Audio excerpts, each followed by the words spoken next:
बाल विकास में हमारा पहला टॉपिक क्या होगा? शिक्षा मनोविज्ञान।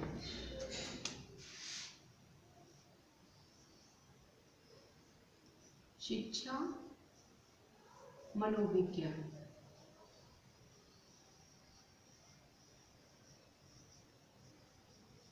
शिक्षा मनोविज्ञान, तो शिक्षा मनोविज्ञान को इंग्लिश में क्या कहते हैं? शिक्षा को कहते हैं एजुकेशन,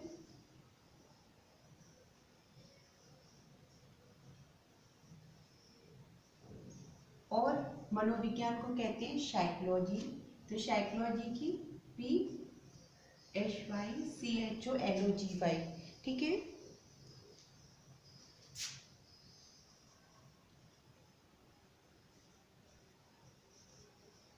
जी भाई, तो सबसे पहले एजुकेशन किस शब्द से बना है? Educare, educere, educare. तो इसको हम बाद में बताएंगे, सबसे पहले साइकोलॉजी को बताएंगे, क्योंकि साइकोलॉजी का हमारा सबसे मेन पार्ट है। तो साइको किससे बना है? पहले तो साइको धन लॉजी, तो साइको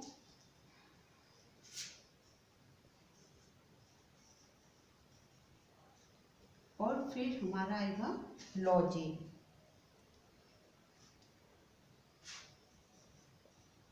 तो इसमें हमारा क्या है? साइकी मीन्स आत्मा और लॉजिस मीन्स अध्ययन करना, आत्मा का अध्ययन करना, ठीक है। एजुकेशन मीन्स हमारा ये शिक्षा हो गया।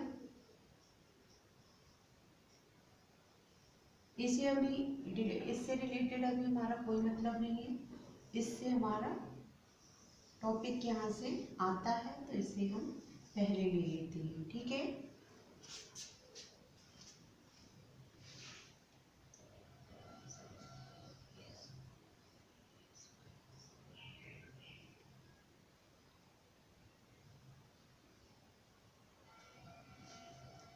तो अब हम ये देखते हैं, इतना हमारा हो गया। अब नेक्स्ट हमारा क्या है? क्या इन्हें किन किन के अनुसार सबसे पहले क्या कहा गया था? तो सबसे पहले मनोवैज्ञानिक ने 16वीं शताब्दी में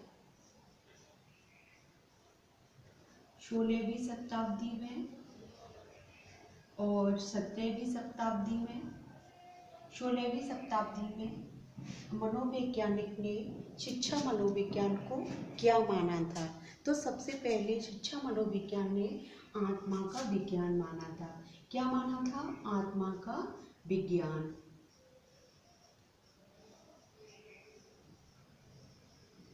और 17वीं शताब्दी में मनोवैज्ञानिक ने माना था। तो यहाँ पे आप लोग ये देख लें, 17वीं शताब्दी में मन का विज्ञान माना था, मन का विज्ञान। ये कौन कौन से राइटर के अकॉर्डिंग है? तो ये आपके सबसे पहले ये प्लेटो, अरस्तु, डेकार्ट। प्लेटो, अरस्तु, डेकार्ट, ये आप लोग कॉपी और पेन लिख के बैठिएगा। प्लेटो, अरस्तु और डेकार्ट।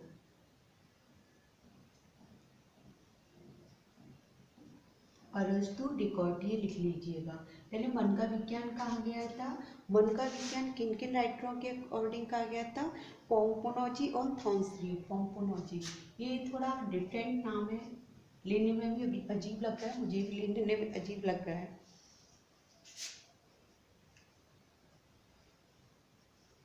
ठीक है। अब नेक्स्ट हमारा 17वीं शताब्दी के बाद हमारे पास 19वीं शताब्दी। 19वीं शताब्दी में हमें मतलब शिक्षा मनोविज्ञान को किसका विज्ञान माना गया था? तो फिर इन्होंने माना है चेतना का विज्ञान। चेतना का विज्ञान माना है। चेतना का विज्ञान कौन कौन से राइटर के अकॉर्डिंग माना गया है? तो चेतना का विज्ञान जैसे विलियम है, वुंटे है, और ये हमारे कौन से जेम्स हैं? William, Wundt, James. William, Wundt और जेम्स के अकॉर्डिंग किसे माना गया है? चेतना का विज्ञान। और 20वीं 20वीं शताब्दी में माना गया है व्यवहार का विज्ञान। यहाँ से क्वेश्चन बहुत बार आया है, आपका यूपी टेट में भी आया है, सी टेट में भी आया है और सुपर टेट में भी आया है।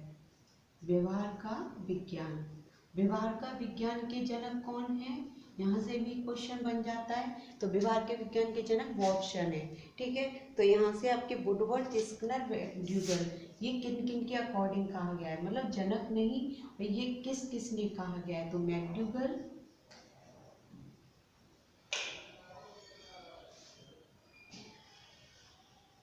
मैक्ड्यूगल और स्किनर, वुडवर्थ।